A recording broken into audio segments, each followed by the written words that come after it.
Hi, I'm Amanda, and today the Vocalist magazine has the pleasure of sitting down with the Key Lights. Thank you so much for being here. Thanks for having us. So tell me a bit about how your band first started. We got together about, 5 years ago now? I guess so, yeah. Yeah, and we'd all met each other through different projects, and we all do different things in music, and we sort of wanted to get together and play soul music, classic soul music and R&B, and just started as a little thing for us to be able to do that and play together, and and then as we progressed, we played a bunch of gigs, wrote some tunes, and put out our record, yeah. Okay, and how did you guys meet each other 5 years ago?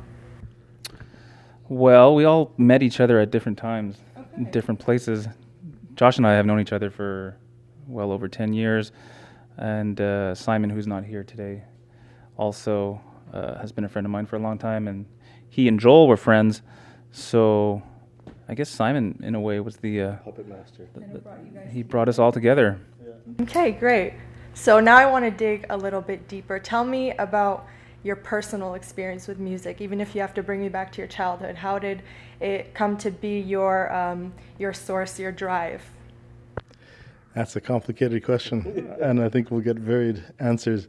Anyways, for me, my mother's a musician. I was brought up playing music, as was my whole family. I actually kind of really disliked music until I switched to the bass when I was 16, and then that's really all I cared about from that point on. And one of the things I liked most about bass was that it was very versatile. I could play any kind of music, rock, jazz, classical, anything. And with electric bass, very, very quickly, as soon as I discovered like funk and soul music, that was my favorite music to play. So playing in a project like this was basically a dream come true. Yeah. And I just started playing when I was a kid. When I was about 12, I started playing gigs and playing blues and sitting in with guys in Toronto where I grew up, and I just loved it, and that's sort of been. Wow, 12, that's an early start. Yeah, it was great. I mean, my dad was super supportive. My parents don't play, but he'd drive me around to go sit in with people, and that's sort of where I learned, and then just on stage. Okay. And yeah, I mean, I've been lucky enough to be able to do it ever since.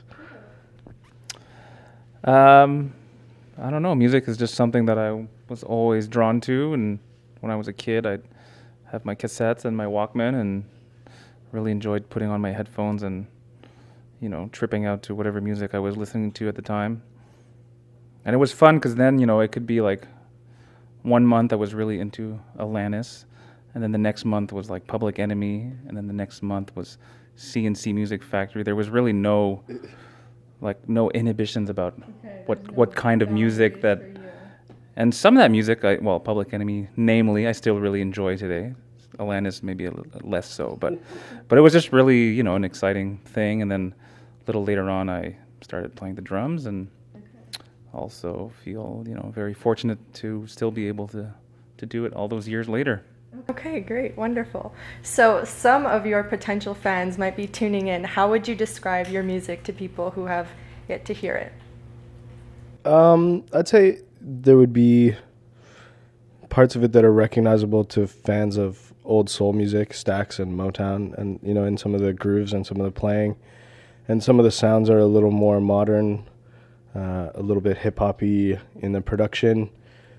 But I mean, our influences are really all over the place. There's like some West Indian kind of influences a little bit, and and surf music and garage music. And then there's beautiful string arrangements and horn arrangements on the record that are just sort of classic. Yeah. Okay, great. So are there any particular artists that you guys look to for inspiration? Any names that stand out to you guys, either personally or as a band?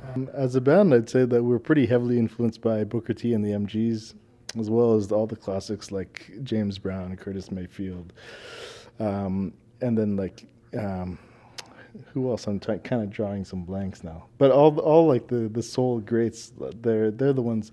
We learn their music, we learn the tunes, we learn how they play it, and then we try and play it like that, and then we put our own take on it. So basically we draw on all of that music as inspiration. Yeah. So you guys have a debut album out. Tell me about that experience of making your album. Yeah, it was a lot of fun. It was produced by our friend Warren Spicer, who plays in the band Plants and Animals, and we did it in Montreal at a great studio here called MixArt. So we'd been working on the tunes for a while. We wrote the tunes. We sort of write the tunes collaboratively and then arrange them together, workshopped them and played them live, and then we were ready to go record it. So most of the record we just set up in a big room, played all together, and then I put my vocals on after, and we did our string and horn arrangements. But it was really pretty easy. We just set up and played the songs and tried not to think about it too much, you know? It took a long time, though. It was from writing the music to when we actually released the album was over 2 years. Wow. Yeah, it was a long process. Probably just the recording part took a year. Yeah. Yes, but it was funny because we did 80% of the recording in 5 days. Yeah. I think we recorded in December, and then somehow we didn't revisit the tracks until August, which was just a product of life and people.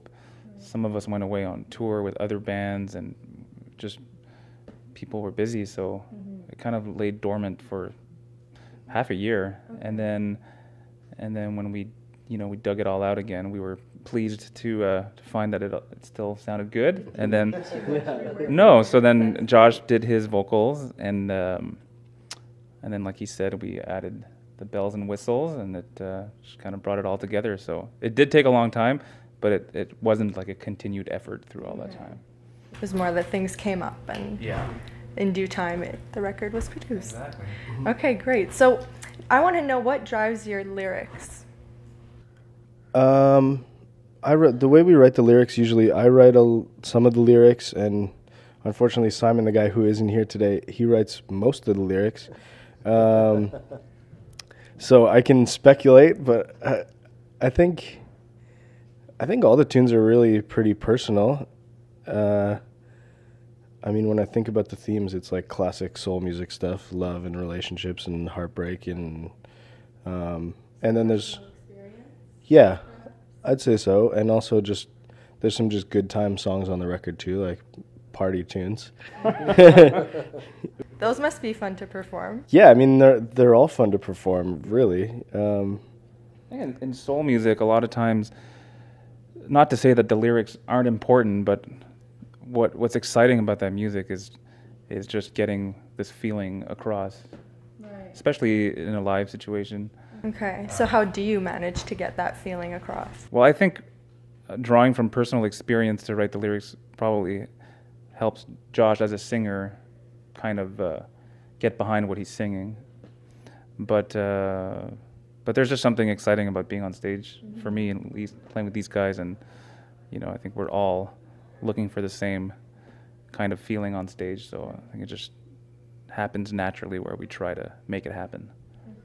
Yeah, and I think I'm the singer in the band, and it's kind of been a cool process because I'm used to either singing other people's songs or singing my own songs, and when you sing covers and other people's songs, you have to find something in it that you can relate to, and you can feel or get behind or understand or communicate, even if it's not the intention of the original songwriter, So because I only write some of the lyrics in this band, I've had to look at the lyrics that Simon writes and find out, kind of either ask him what they're about, or put my own spin on them and find something that I can relate to, so that when I sing them, it's going to be effective to people, that, yeah, okay, genuine in my way, whether it's necessarily his intention or whatever, but so that I can feel it, so that I can put something across with it,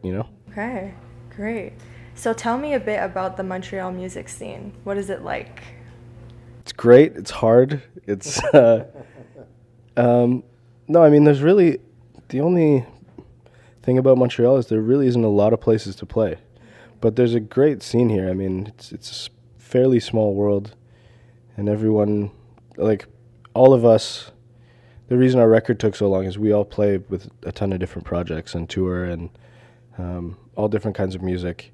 So there's lots of great musicians in the city, but to make a living at it, you pretty much have to go away to make your living, you know?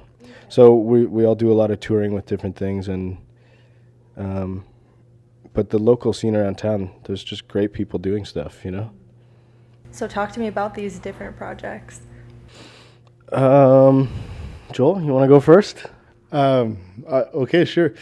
Well, I play in a ton of different styles of groups, anywhere from pop to world music to jazz. I write a lot of jazz-based material and perform with my own group. I'm kind of heavily immersed in like the world scene, especially the Jewish music scene. What else do I do? We have a country band together.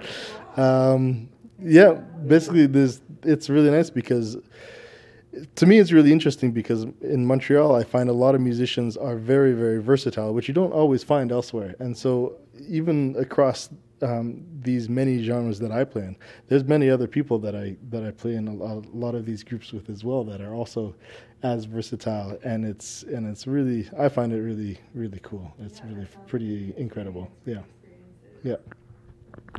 Yeah, I mean, I do different stuff. I play with some country artists in Montreal. I play with some kind of indie rock projects and tour with stuff like that. It's really all over the map. Yeah.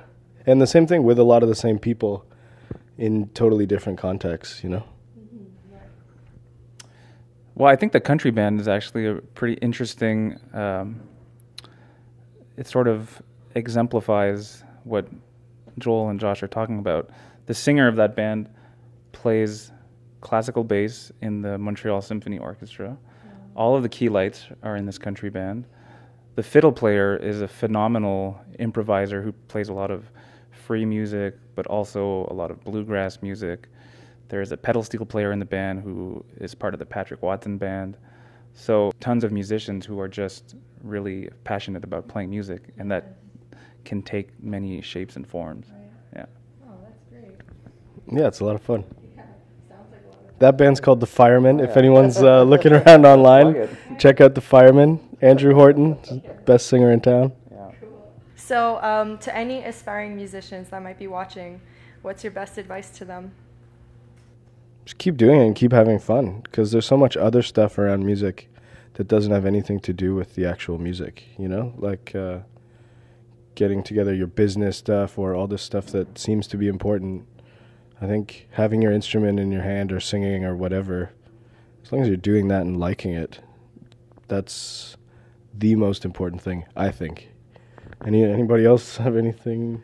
I'd agree with that, but it's music is, especially if you want to take it to a high level.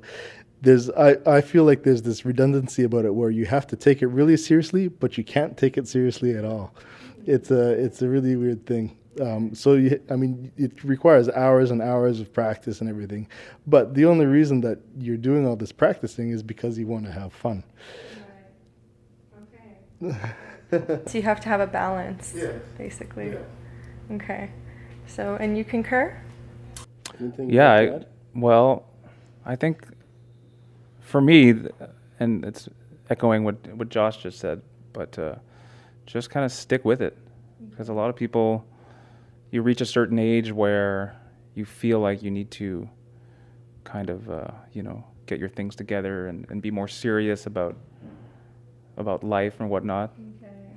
But I think if you're passionate about music and you work hard at it and you just keep doing it, and if you're an honest person and, and how you relate with people, sooner or later something's going to happen.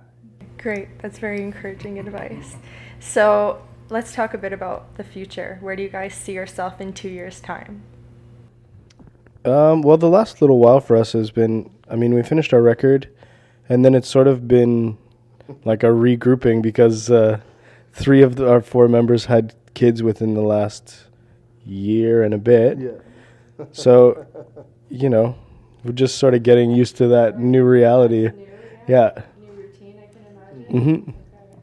But the cool thing about this project is because it's sort of our thing for us for fun. If we take a little bit of time off, it's not we're not pushing it too hard. You know what I mean? It still has to be fun, and it's not worth stressing out over. Great. Okay, well, thank you so much for sitting down and chatting with me today. It's been a pleasure. Thank you. Thank you.